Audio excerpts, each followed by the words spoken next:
welcome back to the channel.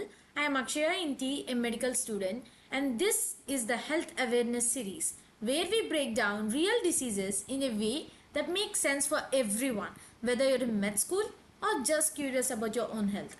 Today, we are starting season 1 with something almost everyone has experienced at least once in their life: headaches and migraines.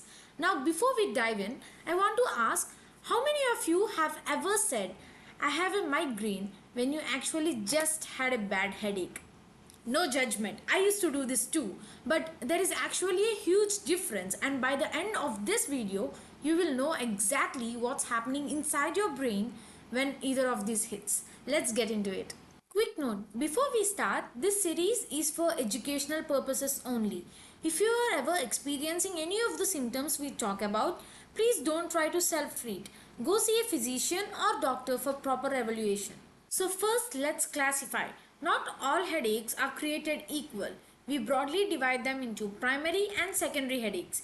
Primary headaches are not caused by another disease. The headache is the problem. This includes tension type headaches, migraines, and cluster headaches. Secondary headaches are symptoms of something else like a brain tumor, meningitis, or hypertensive crisis. These are the ones we worry about clinically. Red flags include sudden severe onset like a thunderclap headache, fever, neck stiffness, neurological deficits, or headache that wakes you up from sleep.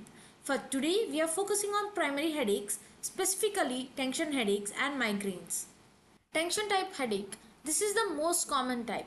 About 70% of people experience tension headaches at some point. It feels like a tight band or pressure around the head, bilateral, meaning both sides. It's not usually worsened by physical activity and does not typically come with nausea or vomiting. It can last 30 minutes to several hours. The exact cause isn't fully understood, but it's associated with stress, poor posture, muscle tightness in the neck and shoulders, dehydration, and eye strain. Treatment is usually simple: rest, hydration, over-the-counter analgesic like paracetamol or ibuprofen, and addressing the trigger. Now, migraines are a whole different beast. They affect about 1 in 7 people globally, and they are more common in women, roughly 3:1 ratio compared to men, likely related to hormonal fluctuations. A migraine is unilateral, pulsating headache, usually one side of the head, moderate to severe intensity, lasting 4 to 72 hours if untreated. It's accompanied by nausea, vomiting, and sensitivity to light, photophobia, and sound, phonophobia. Physical activity makes it worse. Now, what's actually happening in the brain? The leading theory involves cortical spreading depression, a wave of neuronal and glial depolarization that slowly spreads across the cortex. This triggers the release of inflammatory neuropeptides, particularly CGRP, calcitonin gene-related peptide. CGRP dilates blood vessels and activates pain receptors in the trigeminal nerve, which covers the face and the head. This trigeminal activation is what causes the throbbing and severe pain. The trigeminal-vascular system is essentially the pain highway of the brain during a migraine.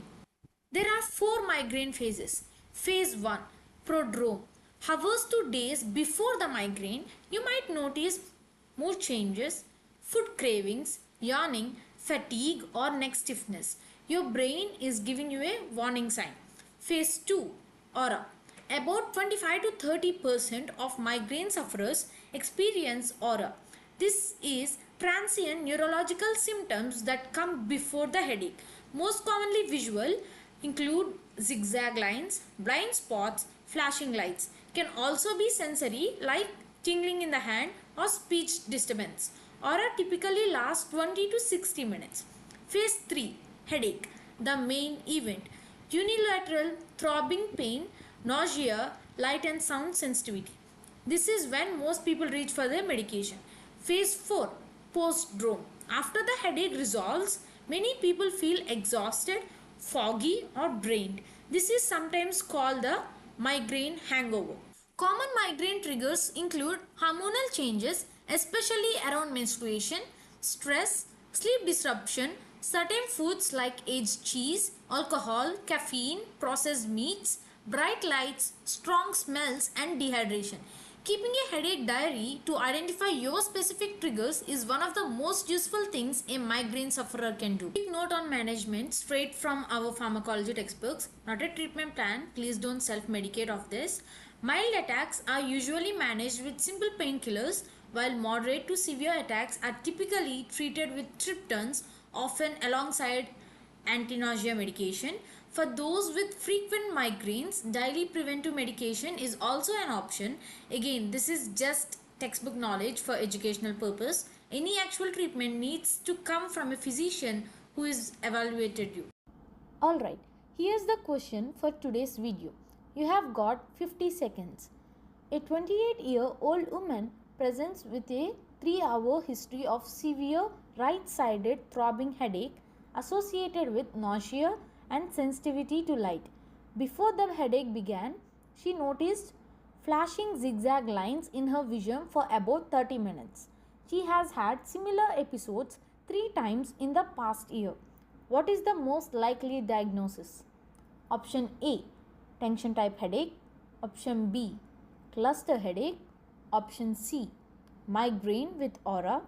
Option D, subarachnoid hemorrhage. Take a moment, think it through and choose your answer. That's it for episode 1 of the Health Awareness series. Drop your answers to today's question in the comments. I would love to see what you picked and why.